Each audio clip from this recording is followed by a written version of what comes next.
শুভ সকাল। নিশ্চয়ই তোমরা গত ক্লাসের পড়া যেগুলো পড়িয়েছিলাম শূন্যস্থান পূরণ সেগুলো পড়েছো। আজকে আমরা নতুন ক্লাসে যাব। আমরা আজকে পড়ব মিলকরণ। খাতা কলম নিয়ে বসো এবং বোর্ড থেকে এগুলো তুলে নাও। আর দেখো আমি লিখে দিচ্ছি, একটু তুলে নাও। বরাবরের মতোই কি থাকবে, এলোমেলো দেয়া থাকবে, সেখান থেকে বেছে আমাদেরকে সঠিক উত্তরটা লিখতে হবে। আমি তোমাদেরকে একেবারে আনসার সহই লিখে দিচ্ছি।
দেখো এই দুটো আগে লিখো, কারণ আমাকে মুছে ফেলতে হবে। ভূ প্রকৃতি হচ্ছে কোনো দেশের ভূমির গঠন ও অবস্থা, বিশেষ করে এলোমেলো দেয়া থাকবে, সেখান থেকে কি বেছে নিব, সঠিক উত্তর কোনটা হবে। সে দেশের বিভিন্ন অঞ্চলের ভূমির উচ্চতার তারতম্য।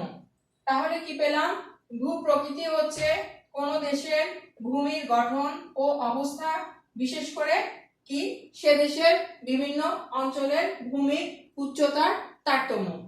2 নাম্বার, আমাদের দেশের বেশিরভাগ স্থান কি হবে, আনসার হবে সমতল ভূমি দ্বারা গঠিত। সমতল ভূমি দ্বারা গঠিত। আমাদের দেশের বেশিরভাগ স্থান কি, সমতল ভূমি দ্বারা গঠিত। 3 নাম্বার,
এখানে দেখো, এখানে কি আছে? আছে বাংলাদেশের দক্ষিণ পূর্ব,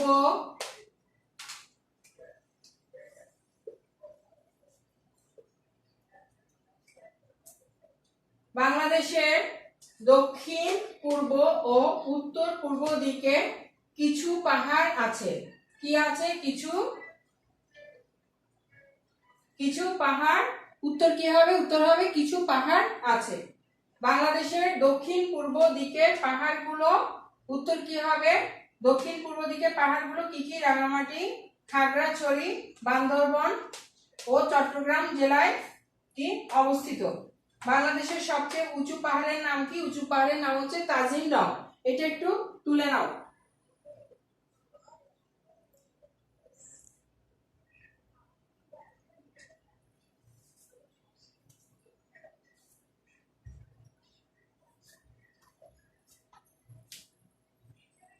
নিশ্চয়ই তোমাদের তোলা হয়ে গেছে। এরপরে আমি নেক্সট আরেকটা মিলকরণ দিব, দেখো।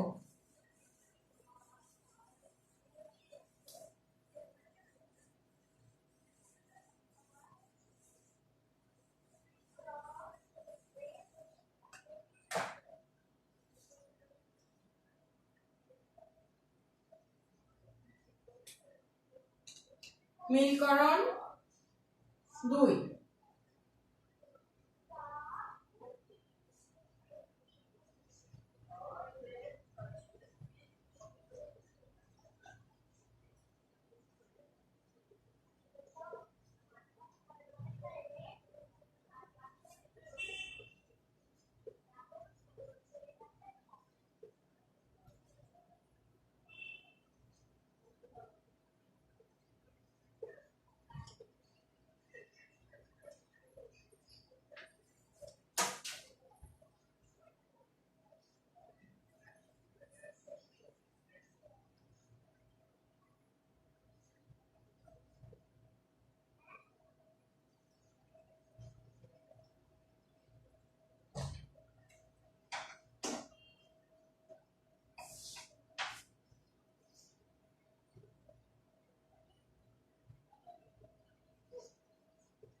দেখো আমাদের মিলকরণ নাম্বার কত? নাম্বার 2।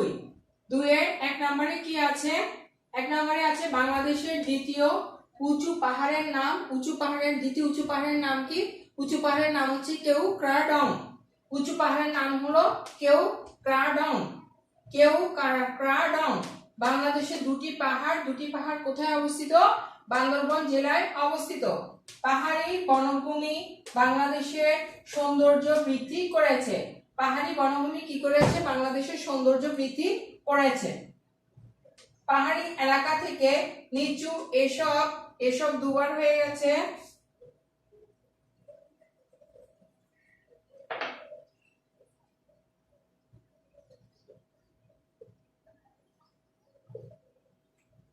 দেখো, পাহাড়ি এলাকা থেকে নিচু এসব উঁচু ভূমি কি দিয়ে গঠিত? পুরাতন পলি দিয়ে গঠিত। 4 নম্বরটা আমি আবার একটু মিলিয়ে দিচ্ছি। পাহাড়ি এলাকা থেকে নিচু এসব উঁচু ভূমি, উঁচু ভূমি, ঠিক আছে, কি দিয়ে গঠিত? পুরাতন পলি দিয়ে গঠিত। নদীর স্রোতে বয়ে আসা পলিমাটি জমা হয়ে কি হয়? উঁচু ভূমি তৈরি হয়েছে। কি হয়েছে? উঁচু ভূমি তৈরি হয়েছে। বাংলাদেশের দ্বিতীয় উঁচু পাহাড়ের নাম কি? কেওক্রাডং। বাংলাদেশের দুটি পাহাড় বান্দরবান জেলায় অবস্থিত।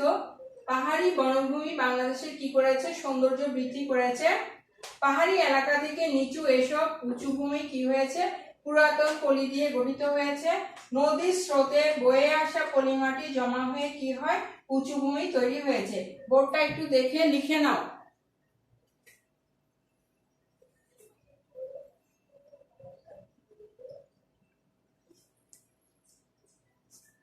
আজকে আমরা বেশি কিছু আর করব না। আমাদের এই অধ্যায়টা আশা করি এই অধ্যায়টা মিলকরণ এতটুকুই, এই দুটাই দিব। নেক্সট এই অধ্যায় থেকে আর কি কি দেওয়া যায় সেটা আমি দেখে তোমাদেরকে দিয়ে দিব।